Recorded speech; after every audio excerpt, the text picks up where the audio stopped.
Welcome back. This is the Kickoff FC show. This is your boy, Right 2012. And that's your boy over there. Rumba. Country boy down Rumba. Yeah, that's what it is. And you already know, man, we're talking about everything Manchester United as always. And today, we just want to talk about the last few games that we've been through. I just don't like the product that I'm seeing on the field. And fair enough, I think the issues are from top down. So we have bigger problems than just with the coach and with the players and so on. I think ownership is a problem as well. Getting 3-0 at home? Getting beat by City and then Newcastle's B team, Zane. 3-0 at home. So we get both games. 6 between the two. Stop it. 6-0. No goals at the scored. Office? And it didn't show any form of production. We all know that Erling Haaland has a vendetta against Manchester United. We do not care. Yeah. And time again, we give him the opportunity to just shine against us because we have nobody that can stop him. What did y'all think was going to happen when Maguire was going up against Haaland?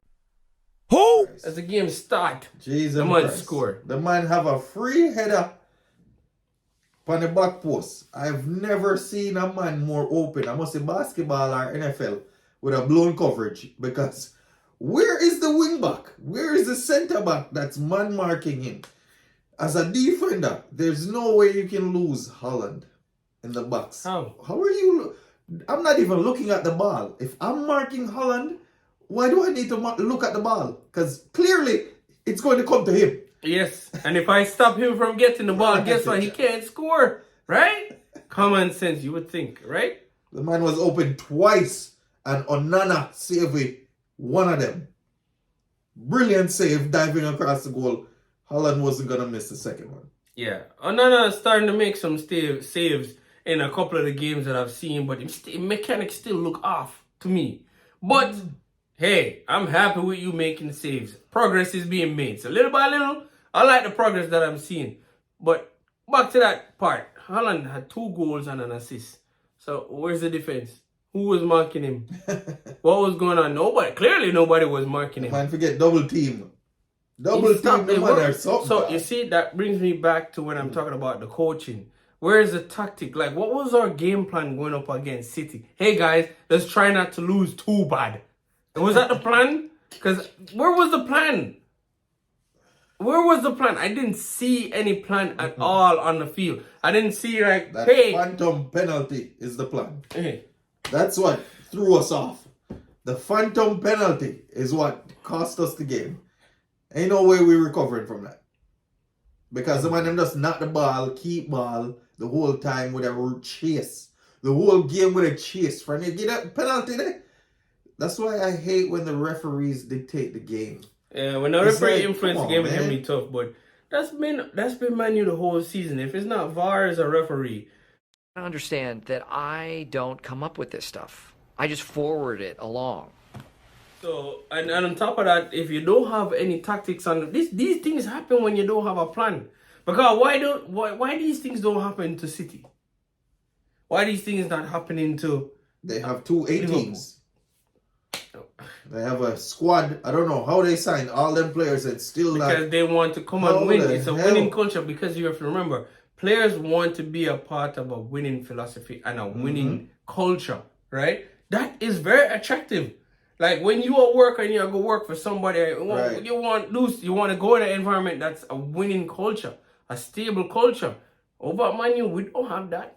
Ownership top down, ownership looks shaky. They don't know what's going on. The club's up for sale, it's not up for sale. Oh, we're only selling 25%. Oh, you're going to take over. You're not taking over. You just don't know. We have been hoodwinked, bamboozled, led astray, run amok, and flat out deceived. Then the coach come in. Look at all the legendary coaches that we went to. And they all said the same thing. And if you notice, Ragnick criticized ownership. Yeah. Ragnick said, we need to clear out half of these players and get like 8, 9, 10 new players. Yeah. The team needs a rebuild, not because some players have to go, but quite a few players have no contracts anymore. Their contracts are expiring. And therefore, for me, it's clear that there will be, 6, 7, 8, maybe 10 new players. Yeah.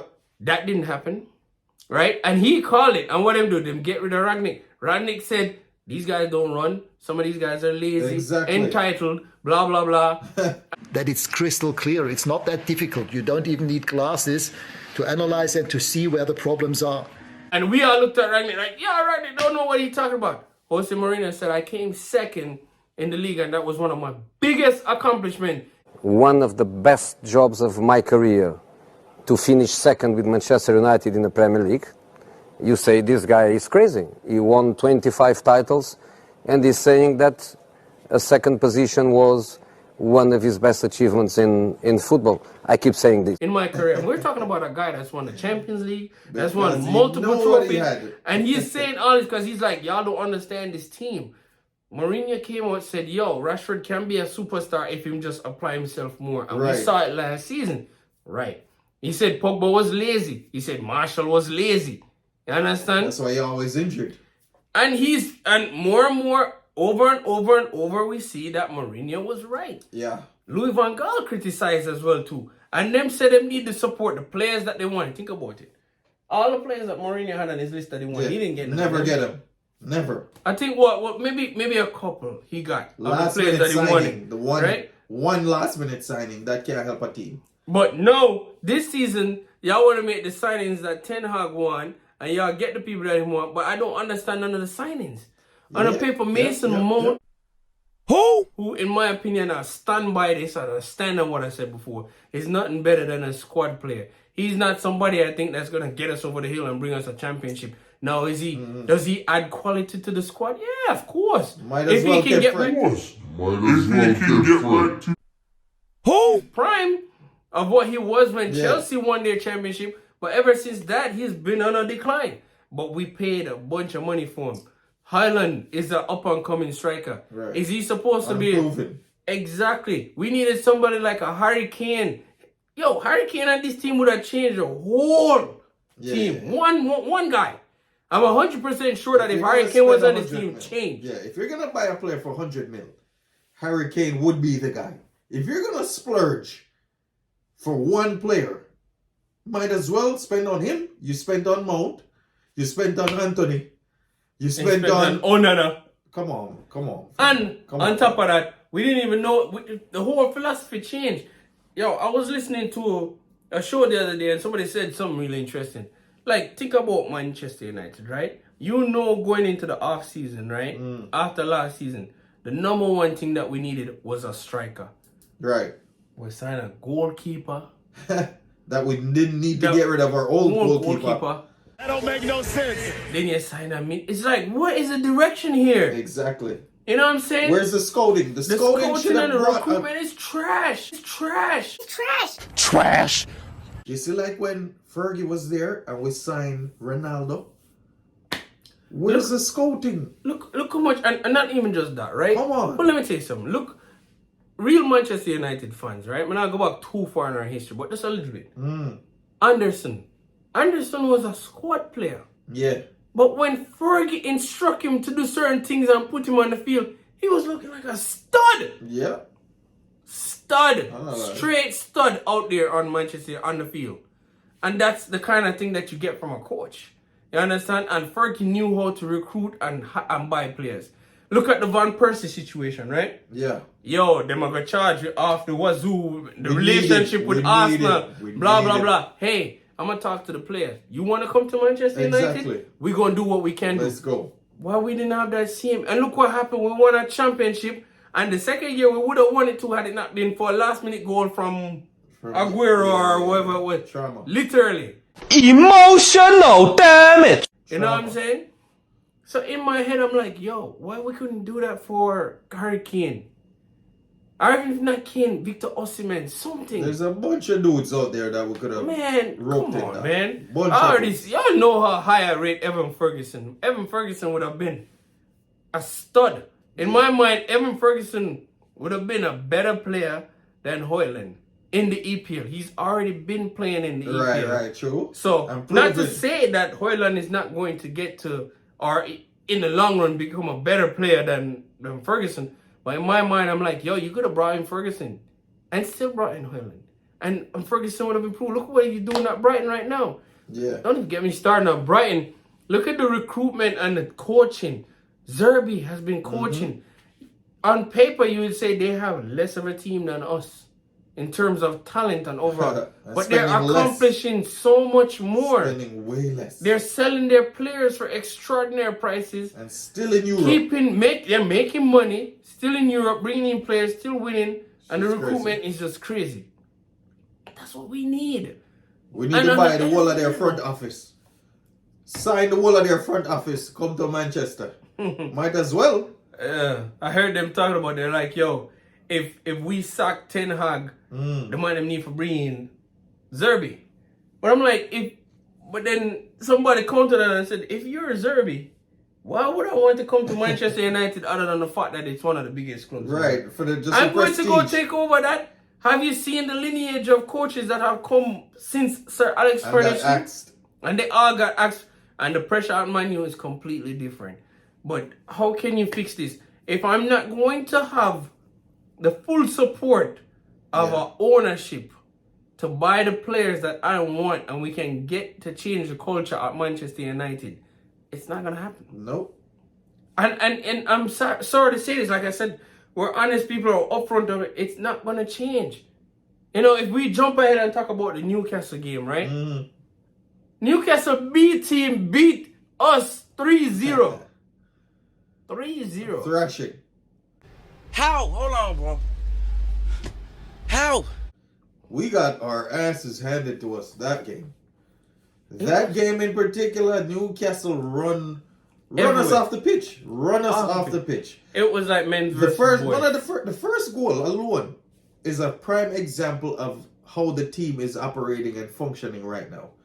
We lost, I think it was Garnacho who lost the ball like 5 feet away from the opposition 18-yard box. And the man dribbled past 2-3 man. Mount was one of them, and I think Bruno was one of them.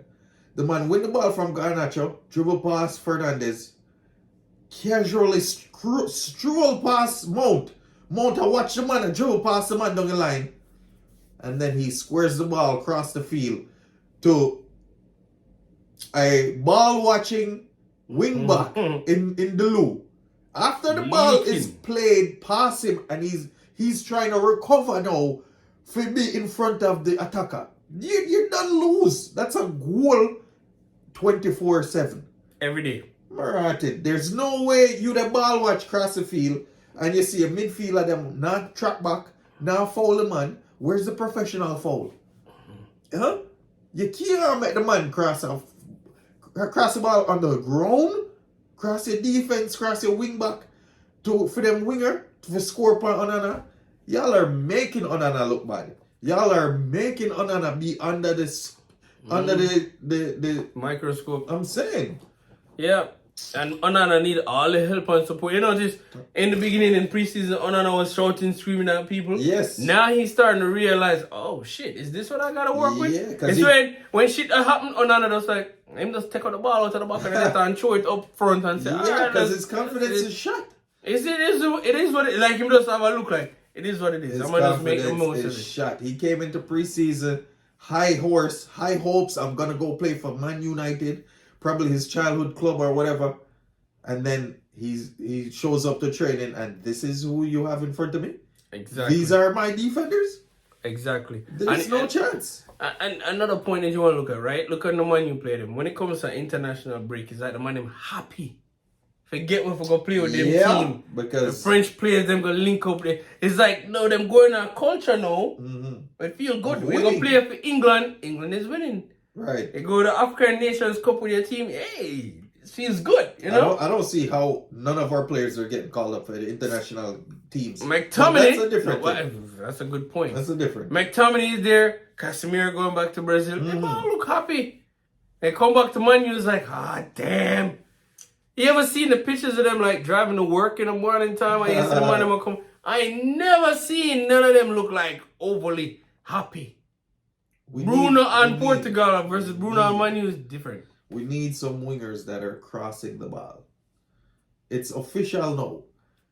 Stop with this fancy garbage where a right footer is on the left wing and the left footer is on the right wing. Who in the hell come up with that backwards ass garbage shit? Everybody is cutting in. So how we go score? How we forward go score a goal? How we forward go get a pass?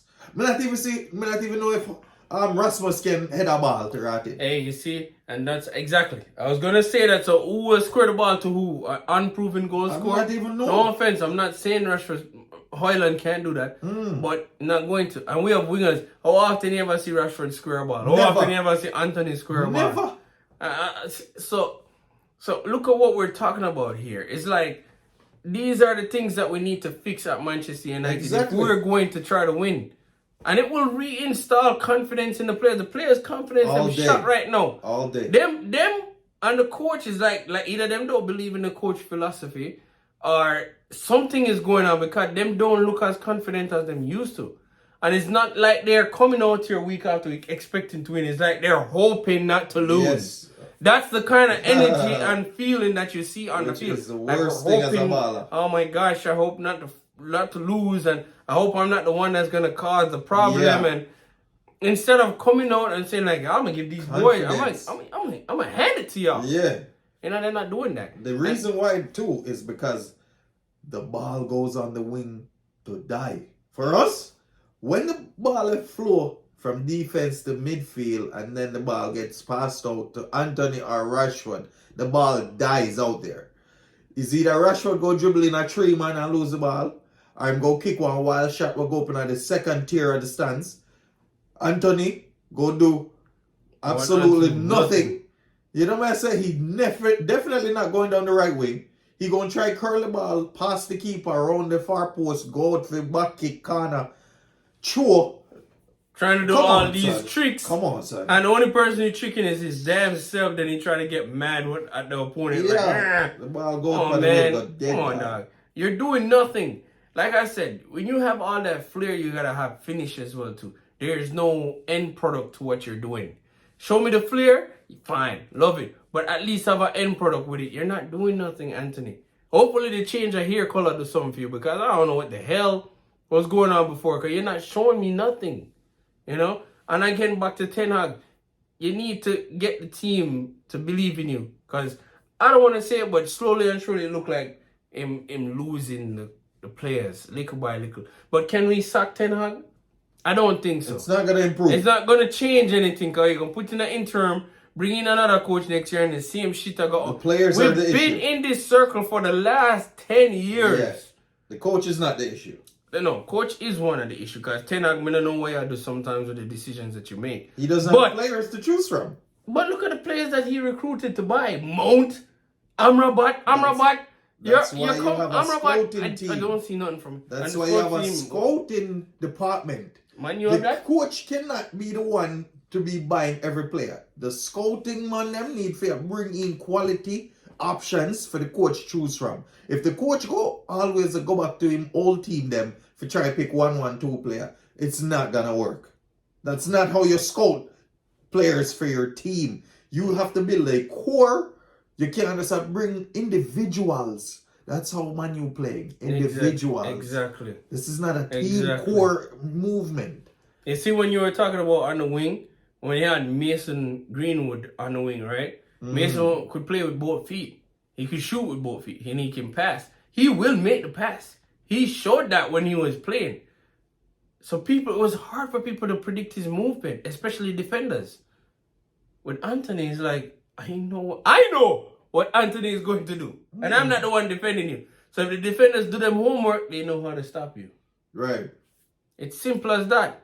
So, in my opinion, it's just like, we need more. I think we need better coaching better tactics from Ten Hag.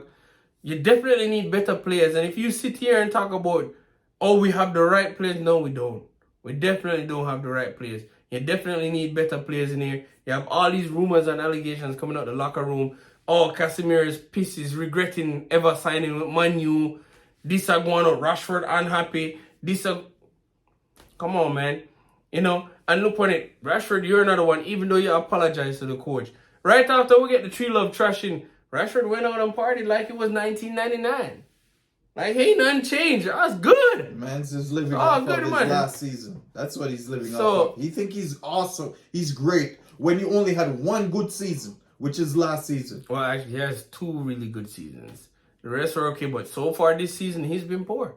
Along with the rest of the team. I can't think of anybody on the team that I can say is having a good season. The whole team has been poor. No one. The whole team has been poor. So all I'm saying is I expect a much better performance out of the entire team, entire unit moving forward. We'll have the opportunity to do that with the next few upcoming games, right? We'll have Fulham game already gone, so we have Champions League match coming up against Copenhagen. Then we'll have Luton Town, then Everton after that. Those are all 3 winnable games. You know what I'm saying? Then Galatasaray. So we need, so if there's a time when you need momentum to go get going, this is your moment. This is it right here. Ten Hag, Make it. this is your moment. Rashford, entire team, this is your moment. Can't worry about what ownership is doing. You have to try and establish this culture. Right now, let's get this winning going. Until then, Ten Hag get Sita go well hot. And you better not lose none of them games, yeah. Otherwise, people going to be calling for your head. Luton don't even have a proper stadium for be in the Premier League. Everton is a wash belly. Like, the man them does look. That there's no freaking way. No freaking way with his... Not even say if we win the game, that we're not for the struggle to the 98th minute for a 1-0 win or a 2-1 strugglement. And then when you Absolutely not. run up and down like you win the Champions League. Absolutely Just not. won 3 points against a Absolutely team not. that you're supposed to beat. Yes. And you know, There should be a trading session. Is this what we're relegated to? Like, this shit is just depressing now. Yes, that's why I'm coming. That's why I'm in costume today. Because this is not. Can't real. I don't my team. This I don't recognize this. I can barely watch. They ain't got no identity. I They ain't can got barely nothing. watch. I can barely watch. It's tough, man. Anyway, tell us what your thoughts are, especially on Ten Hag. Like, y'all know, we're critical of Ten Hag. I'm not saying he's to be sacked right now, but he makes a lot of questionable decisions. The culture at the club, I blame that on the ownership. The players need to do better. We want to know what your thoughts are in regards to this. So let us know in the comments. We want to interact with you, so talk to us and let us know. Also, like, subscribe, and share with your friends if you have them. Well, everybody got them, so share. Anyway, it's your boy, Right 2012. There's your boy over there, country boy. Howdy, folks. I don't know, bro. We out of here. Thanks for watching, man.